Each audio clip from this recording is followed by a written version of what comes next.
if you're here today, then your houseplant probably has fungus gnats and you want to know how to get rid of the wee blighters. Fungus gnats are super common. They are a houseplant pest that most people have probably come across if you have houseplants. They are those little annoying flies that buzz about. They buzz about your plants. They might even come and buzz about you. And they're really quite slow. They're not super fast like this. They're just slow little chilled out flies, and they're quite small. And what they do is they dig into the soil of your houseplant and lay hundreds of eggs. Disgusting, right? And of course those eggs turn into larvae, and then the larvae is going to turn into flies, and they're going to come up. And they can breed really, really fast. I would say employ a few methods all at once to try and tackle them. At first, I'm going to tell you about some methods you can use that doesn't require going out and buying anything necessarily. So if you think about fungus gnats, it's in the name. They like fungus. They feed on fungus. So for example, if you have been using something such as maybe coffee grounds, tea bags, rabbit poop to try and fertilise your plants, it's probably going to go mouldy, and that is really going to attract fungus gnats. So try to avoid anything like that. Another reason you can get fungus in your soil is if you water too much, if the soil isn't draining well enough, if you top water. So knowing that, some things you can do to try and get rid of the fungus gnats is to only water your plant from the bottom, which means the top couple of inches of soil is going to stay dry, and hopefully that will stop the fungus gnats from being able to breed. Something you could try is to let your plant dry out, because if your plant dries out and there's no fungus and it's not nice and moist, then the larvae might die. And I know I love to speak about this, but this is a moisture probe. If you put this in your plant, and you'll be able to see whether it's dry or not, because it'll tell you. Red means it's dry, green then blue means it's moist. So if you put this in your plant and it's green or blue, there's still moisture in your plant, don't water. So you could try that. Another method you can use is to repot the plant in fresh soil. The fungus gnat larvae live in the soil, so it stands to reason that if you can get rid of all that soil and get some new clean soil in, then the fungus gnat should go away.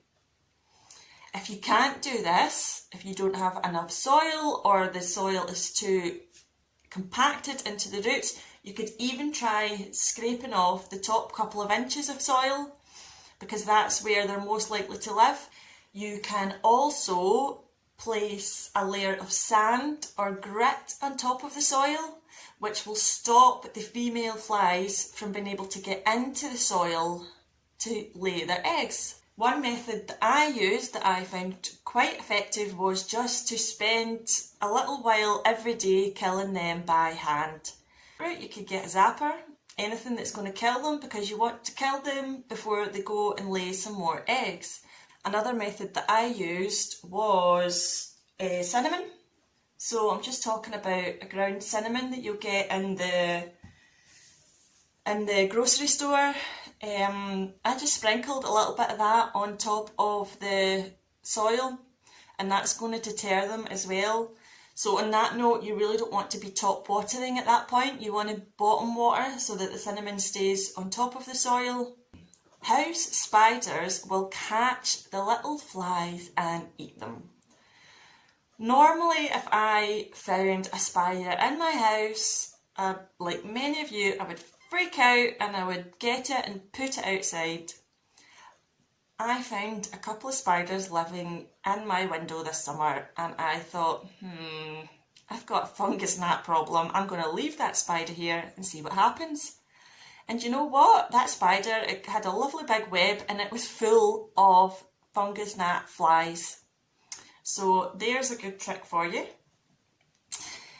The other options are to buy a carnivorous plant.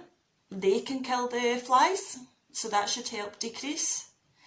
Bear in mind that you don't want to pick one of these strategies. As I said before, you want to pick a few of these strategies because you'll need them all to work together in order to get rid of these wee buggers.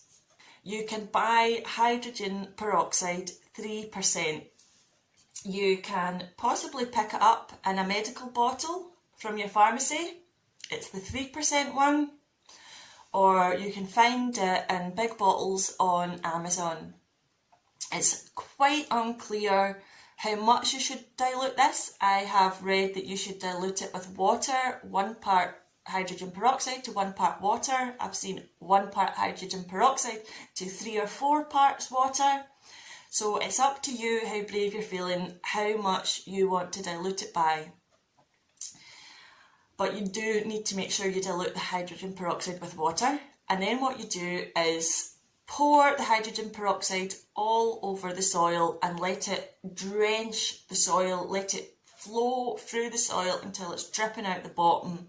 And then whatever water drips out the bottom, just get rid of that. The hydrogen peroxide should kill the fungus gnat larvae.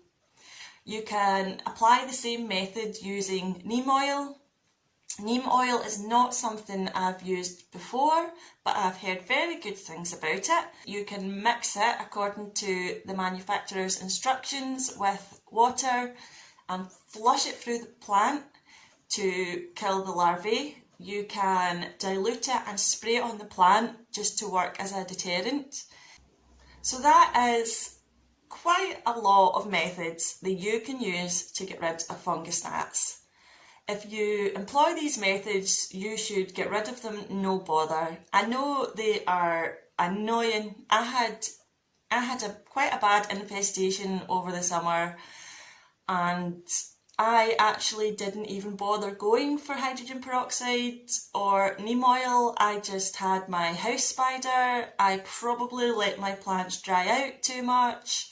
I sprinkled a little bit of cinnamon and I just went to town killing those flies before they could lay eggs.